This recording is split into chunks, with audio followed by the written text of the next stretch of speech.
Howdy. So I took a review class last week before my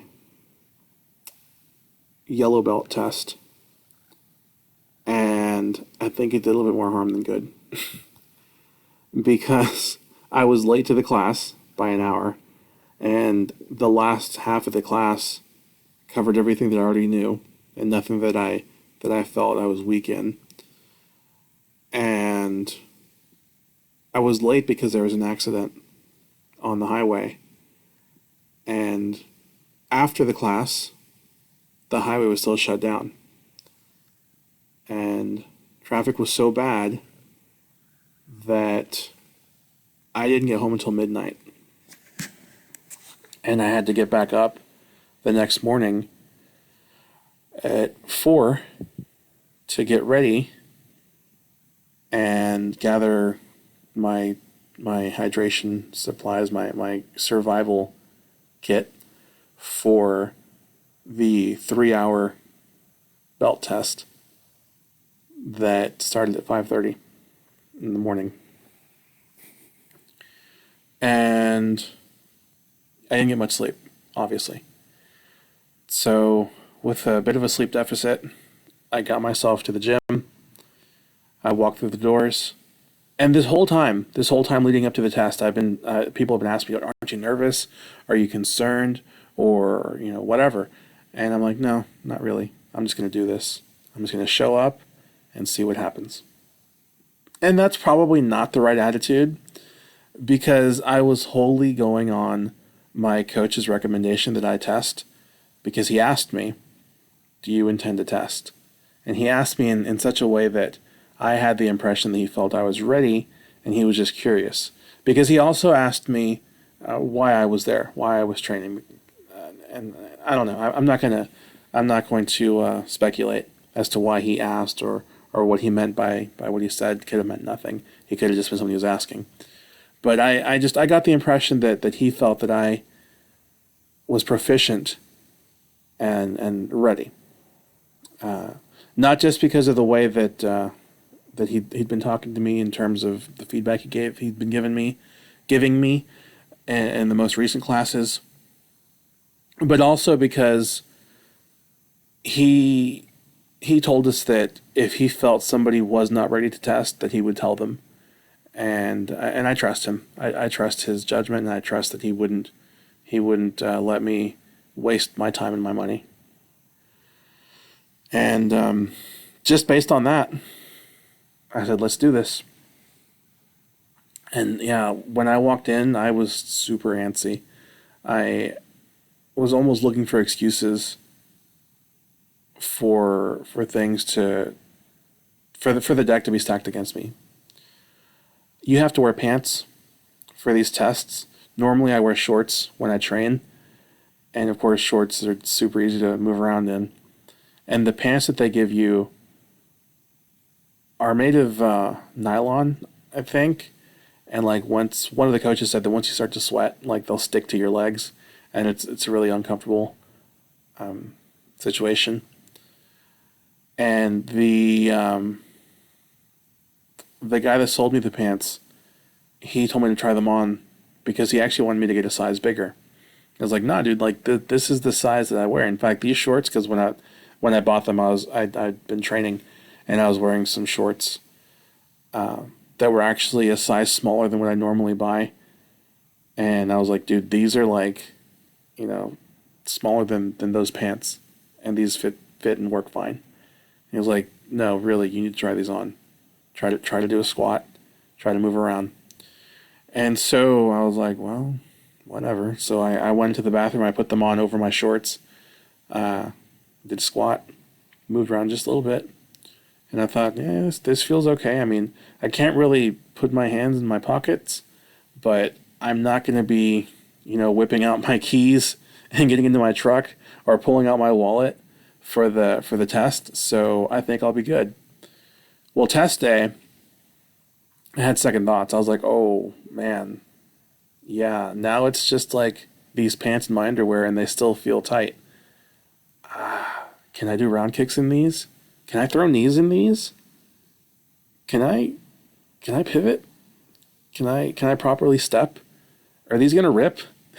Like it is. How much is my mobility now limited? And I kind of started to freak out. And of course, it's the morning of, and I have to drive to the gym. So we're going back in time a little bit, and there's nothing I can do. It's not like I can just wear different pants or wear my shorts because I'll stick out like a sore thumb. I'll be the only person in shorts or the only person in non Krav pants because they're like branded with the school's name.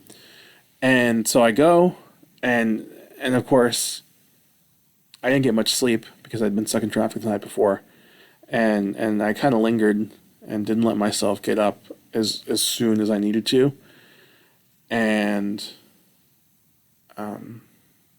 so I went in, and then I was there, and we were all standing in the training area, waiting for coach to say, okay, let's do this. And I started to freak out, and I was like, man, these pants are going to fail me. They're going to like hold me back. I won't be able to do these round kicks or these knees. They're not going to be perfect. They're going to think that I'm a doofus because I can't throw a kick, even if they just saw me throw a kick like the other day. Whatever. I can be all nitpicky, and it's not going to be my fault. It's not going to be because I have poor form. It's going to be because these stupid pants like just don't fit right. And so I look around, everybody's just like having a good time, having like the time of their lives, chatting away, and I'm like, dang it, I'm the only person freaking out.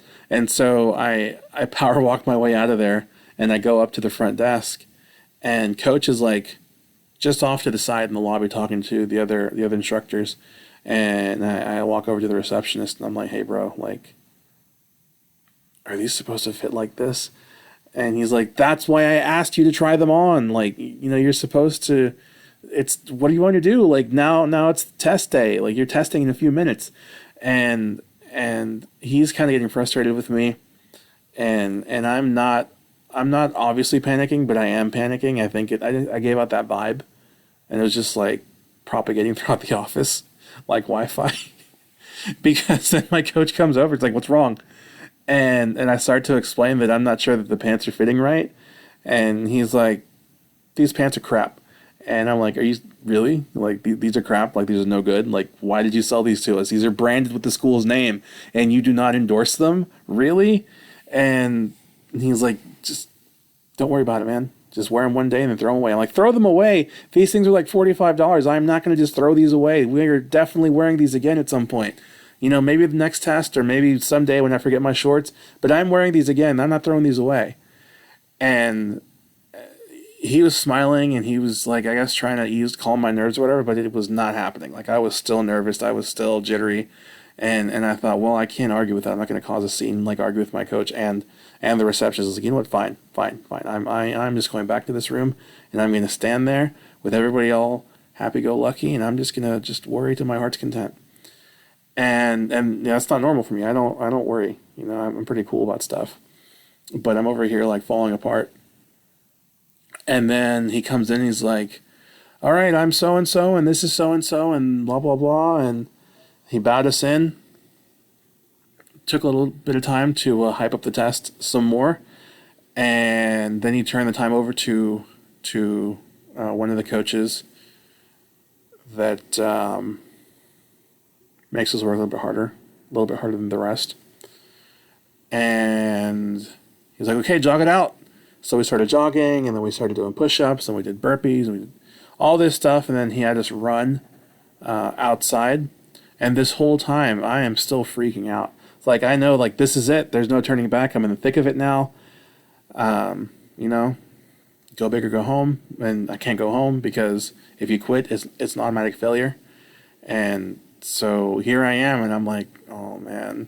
So I'm trying to hold back, but not because, these stupid pants, they don't fit right. I don't think that they're going to let me be the best me on this test. And here I am trying to do this stuff, and all of a sudden I can't.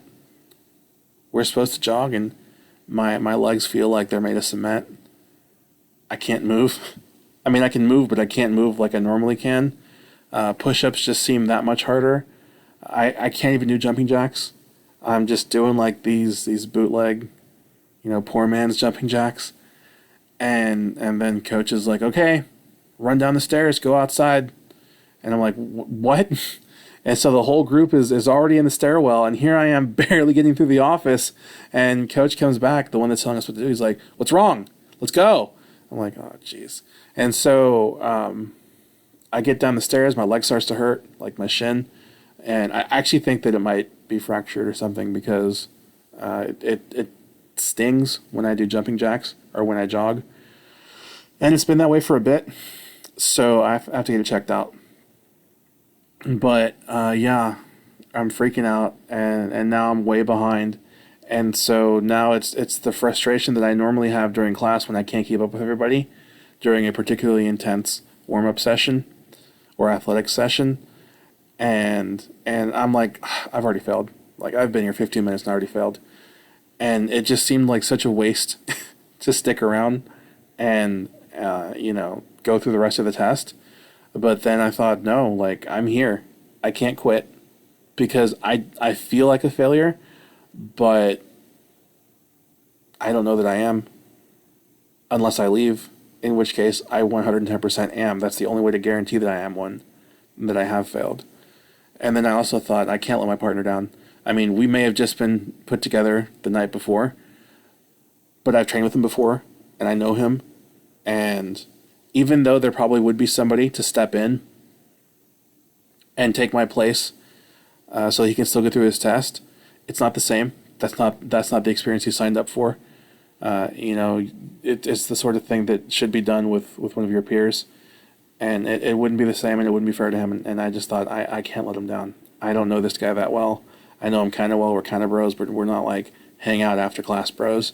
But we're bros enough that I can't leave this guy hanging. I can't let him down. So if I'm not going to stick it out for myself, I have to do it for him. So we go outside, down the stairs, go outside. He lines us up on one edge of the parking lot. He says, sprint to the middle. And then we do push-ups and jumping jacks and squats. And then we sprint to the other side. Then we sprint all the way back. Then we sprint back to the middle. And then he wants us running around the building. And I got to the edge. I got to the, what would that be? The east side of the building when everybody was already like rounding the corner to touch the west side of the building. And he walks up to me because coach doesn't have to run. So he runs up to me. He's like, you okay? And I said, no. And he doesn't say anything. I'm like, why did you ask if you didn't care? And so I'm like, I'm not, but go back to what you're doing. Like I am, just leave me be. And so I run, and then I get around, and by the time I get there, everybody's already in plank. So then I go down to the plank, and then we got to run back up in the stairwell, and then we get into some of the combatives. And at this point, I feel nothing, but I also feel miserable because, again, I'm feeling like a failure. I think that there's no way I'm going to pass, but I can't give up. I can't leave my partner behind. And yeah, it was pretty bad. Then we start doing the combatives, and again, the knowledge is there, but and I've literally done almost nothing because I haven't been able to go even 50% of my capacity because there's just something that's not letting me move like I should be able to. And so now I'm throwing knees and I'm throwing kicks, and we've just gotten started. And these are like the worst knees and worst kicks I've ever thrown. Worst punches. The only thing I think I did good was the movement, my fighting stance, and then my advance and my retreat, and side to side movement, and I was able to get through my 360 defenses and my punch defenses. But kicks, knees, Round kicks, they look horrible. They just looked awful. And now I felt really bad. And then we did the choke defenses. And choke defense is a little bit unique because up until this point, everything that a test taker does, a coach walks by and observes and scores. So everybody's kicking it once, everybody's kneeing it. Well, okay, not everybody, I'm sorry. Half the group is kneeing, kicking, punching, whatever combative at once. Then you switch. And actually, again, I hadn't done that much, but I was already drenched and I was so tired.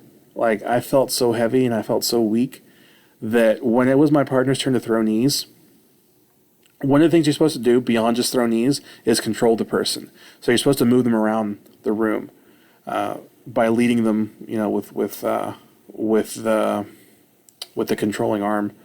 Well, because it's a control position, so you're supposed to basically manhandle them, and I let my partner do it because obviously it's part of what you're scored on.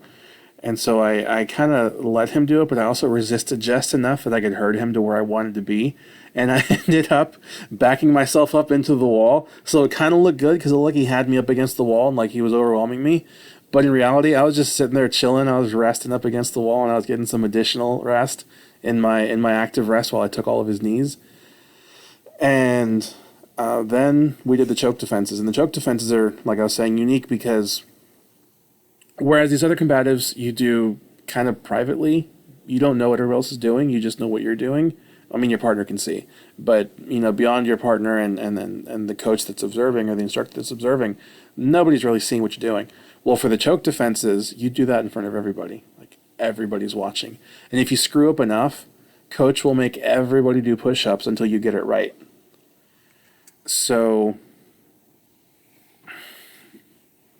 my partner went first, and I was like, okay, cool. But then I felt a little bit nervous because what happened was they went down the line, and when they got to us, my partner went, and then instead of jumping back to the beginning of the line for the other partner to go, he had me go. So he went down the line, then flipped and came back down the line the other way. And I managed to get through the choke from the front, and then we did choke from the back. Both of these with a push. And I was nervous because I'm not really the best with these choke defenses. I tend to forget what to do and how to finish. And coach has always said, or all the coaches really have said, if you don't know what to do something and be violent. And so I thought, man, what if the thing I choose to do is like not good enough? And so we get to the part where it's push, choke with a push from behind. And this one I am the worst at because you have to take a few steps and then stop. Not really stop, but stop. And then kind of turn things around. But you're supposed to be fluid, so you don't really stop. You transition, and then you go from there into a control position. You start throwing knees and then hammer fists or whatever. And leading up to that, we had done our punch defenses and 360, like I'd said. And during that time, my arms just felt like they were bricks. I couldn't keep them up. And that's something that they always drill into you, is always keep your hands up when you're doing combatives or doing shoulder drills or whatever. And I was tired, like I'd mentioned. I don't know what came over me, but all of a sudden I felt nothing. I didn't think anything. My mind was just blank, and I was just running on instinct. But there was no pain. There was no discomfort, and I wasn't tired, but I wasn't energetic either. I just was. And all eyes on me. And I don't know how I did it, but I got through it. In fact, I overwhelmed my partner, and he ended up falling at the end. He was trying so hard to get away from me while I was throwing hammer fists and knees and punches that he misstepped and then he fell. And people had started clapping, and there was like a big pop when he fell. People started cheering. And coach had said, don't help your partner up and don't stop. Because, I mean, if you stop, it could be construed as quitting. And that's why they say if you don't know what to do, do something and make it violent. And so he said, good. And I didn't know if he meant good, you're on the right track, or good, like, I've seen what I need to see. And as he fell, the coach said that it was a good job, but then that wasn't really clear. And I also, again, like I said, wasn't totally there. It was almost like somebody else was doing it. But at this point, it was open to my input.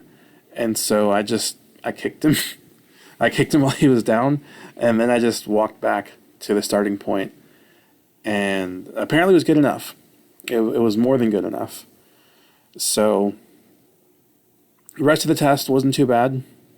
There was a point where they did a stress drill where multiple people attack you, not at the same time, but one person will attack you and you defend, and then once you deal with the threat, somebody else comes in, a new threat comes in, and it's like a round robin. It just goes and goes and goes and goes and goes until coach calls time.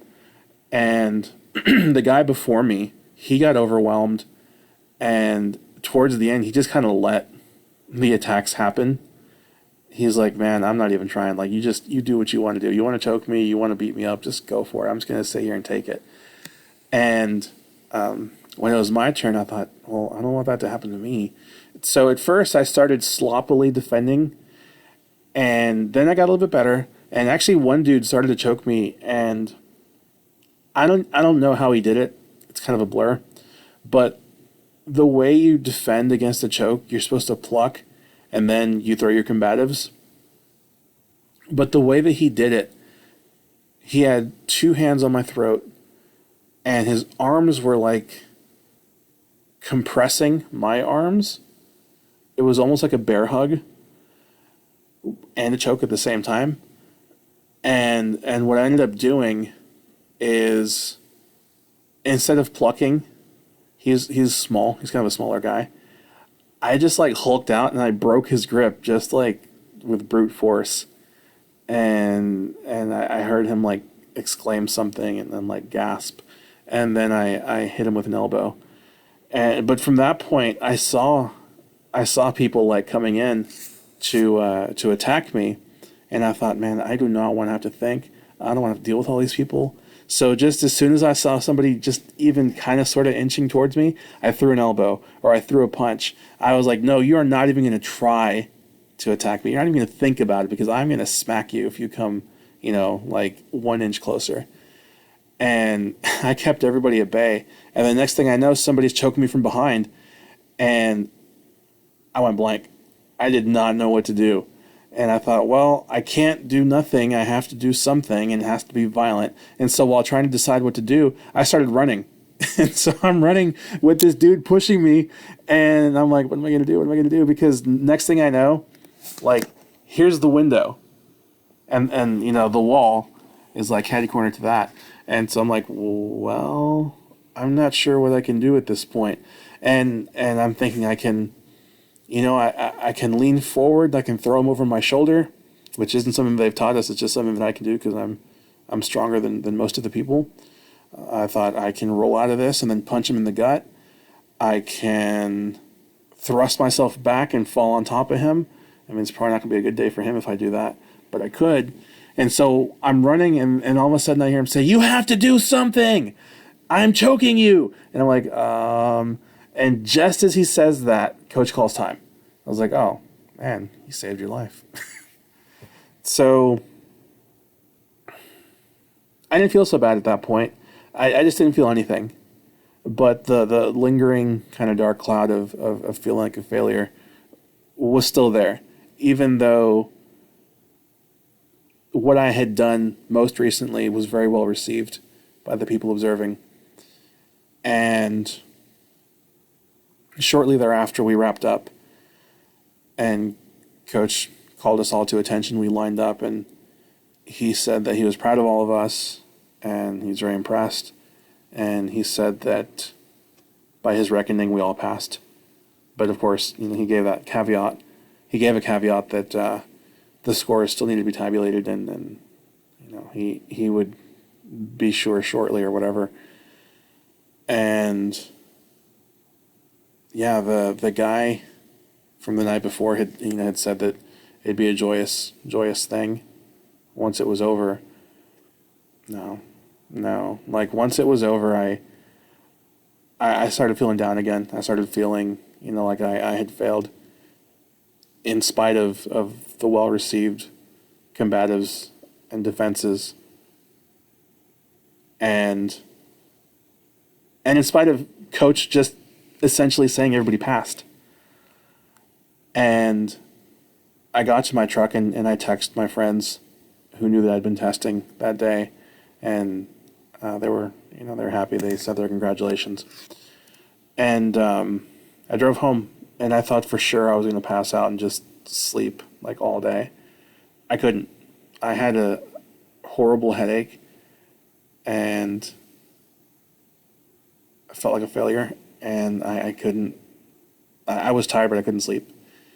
And so the whole day, that sense, that impression was with me.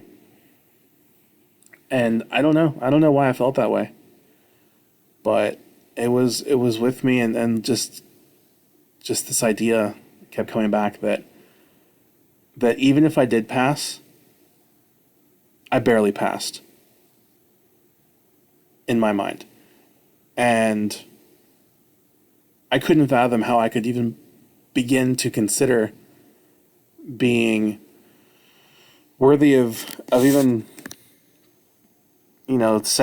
suggesting that I wanted to take the next test, the orange belt test.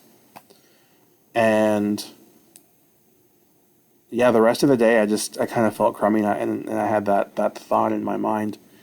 And then Sunday morning, when I got up, I didn't feel that way anymore. I told myself kind of the same thing that I did going into the test. This is happening. I'm going to go, and I'm going to see how this goes. Coach believes in me, and that's good enough. It doesn't matter what I think. It doesn't matter, if I'm worked up about this. I'm just going to go for it. And so I told myself, okay, well, you probably passed, because it's kind of awkward to tell everybody that everybody passed, even with that caveat, to have to come back later and be like, oh yeah, so JK, you didn't really pass. Everybody else did, but you suck. And so with that in mind, and with the fact that I obviously got through the whole thing, the many hours of the test, I determined that I have more than enough time to get myself good enough, or better than good enough, to be worthy of taking this test and advancing. And I mean, it's kind of daunting to think that the next test is essentially the same test I just took, plus new techniques, and everything that I'm being retested on. Now I have to be perfect. The first go round, you just have to demonstrate that the foundations are there. It can be sloppy, but round 2, they have to be perfect. Now, I don't know if the level 2 curriculum has to also be perfect, or if it can be sloppy and then level 3 has to be perfect along with level 1, and level 3 can be sloppy and so forth. I'll have to ask Coach. But yeah, that was my update. I took my test. I felt like crap. Then I felt better, and I'm ready to take on level 2 curriculum, and in September the level 2 test. So yeah, that is my update. I have no clue what I started to say at the beginning of the video. I'm not sure if there's stuff I've left if tangents that are just sitting out there now. But I think I covered everything. I think I wrapped everything back up and tied up all the loose ends. If not, I guess I'll have to cover that in a future video because I have homework to get to, like regular university type homework, not Crav homework. But yeah, so that's my update. I am now a yellow belt, probably. All right, later.